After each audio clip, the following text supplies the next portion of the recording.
Lenin and Trotsky and the other Bolshevik leaders were very humane men and very democratic men also. As far as democracy is concerned, well, the bourgeois are in no position to criticize the Bolsheviks for a lack of democracy. One-party state, well, you know, Lenin and Trotsky were never in favor of a one-party state. At the time of the revolution, as a matter of fact, there was only one party that was banned immediately. Only one was immediately prohibited. That was the fascist Black Hundreds, as they were called. This monstrous organization that had been responsible for bloody pogroms against the Jews. And were definitely, like the Nazis in Germany, they were immediately placed outside the law. Of course. But all the other parties were allowed, including the cadets, the Constitutional Democrats, which was the bourgeois party. Why not? They were allowed to exist. The press was allowed to be published. All the other socialist parties were allowed. The Mensheviks, the SRs, the left SRs. The left SRs were part of the government. It was a coalition of two parties. People forget that. Bolsheviks and Mensheviks. The anarchists were not repressed. This is not true. Lenin even considered at one point, Trotsky remembered, that he offered to give the anarchists part of Russia, which is a big territory, to carry out their anarchist experiments if they so wished. Of course, all this was cut across from 1918 onwards, when every single one of these parties took arms against the Bolsheviks. Every single one of them. During the Civil War, where the Bolsheviks, the revolution was reduced, at one point it was reduced to just two tiny areas around Petrograd and Moscow, approximately similar, approximately equivalent to the territory of the old Muscovite territory of the 16th century. Yes, and yet the Bolsheviks were compelled to fight back. All these parties, I repeat, took arms against the revolution. They joined counter-revolutionary white governments, which were guilty of terrible atrocities. Now look, let's just work it out.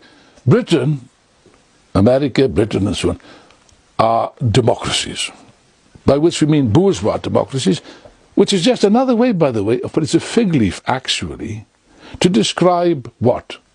The dictatorship of the banks and big business.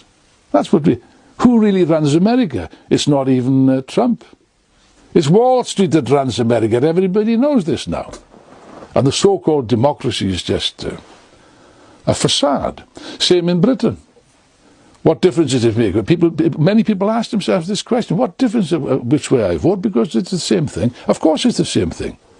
Because the banks and big business rule, precisely. Yes, but in a bourgeois democracy, to be fair about it, like I'm speaking to you now, I haven't yet been put in prison, not yet anyway. In a bourgeois democracy, anyone can say what they like, almost what they like, as long as the banks and the monopolies decide what happens. That's the fact of the matter. You can say what you like. I can say what I like. I'm saying it now. Yes, but what if I was to say, to you, right, boys and girls, get some guns and some petrol and some bombs and let's try and assassinate the Prime Minister. Now, what do you think would happen? To me, to us. You think they'd say, oh, that's very good, Mr. Woods, carry on, free speech. Oh, no.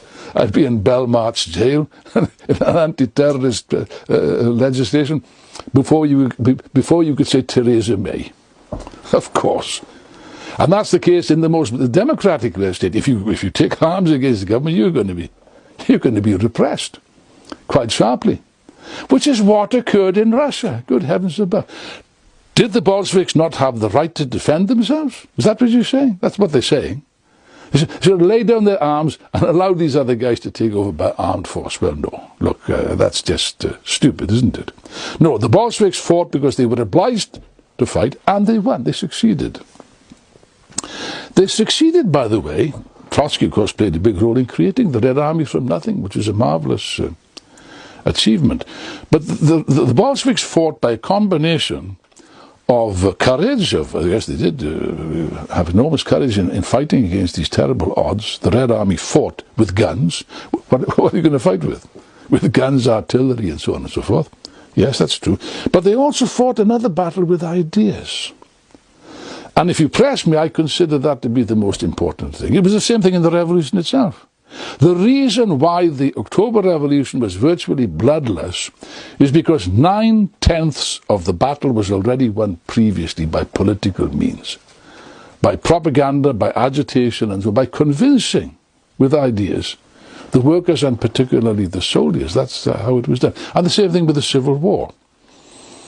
You know, the British Prime Minister at that time was a Welshman, and therefore an intelligent man, if I might say so, Lloyd George. He was very, very common. Lenin paid tribute to Lloyd George. He thought he was a very smart bourgeois politician, which he was. Lloyd George ordered the British army that had been stationed in the north of Russia in Murmansk to be withdrawn. And when he was questioned on this in the House of Commons by the furious conservative opposition, why have you withdrawn our troops from Murmansk? And Lloyd George turned to them and said, gentlemen, I was obliged to do so because our soldiers had been infected with Bolshevik influenza. There was an influenza epidemic at that time. And that's a fact. Every single one of the armies mutinied. Every single one of the because they've been influenced by the great ideas, the revolutionary ideas, the socialist ideas, the democratic ideas, the internationalist ideas of that greatest of all enterprise, which is the Russian Revolution.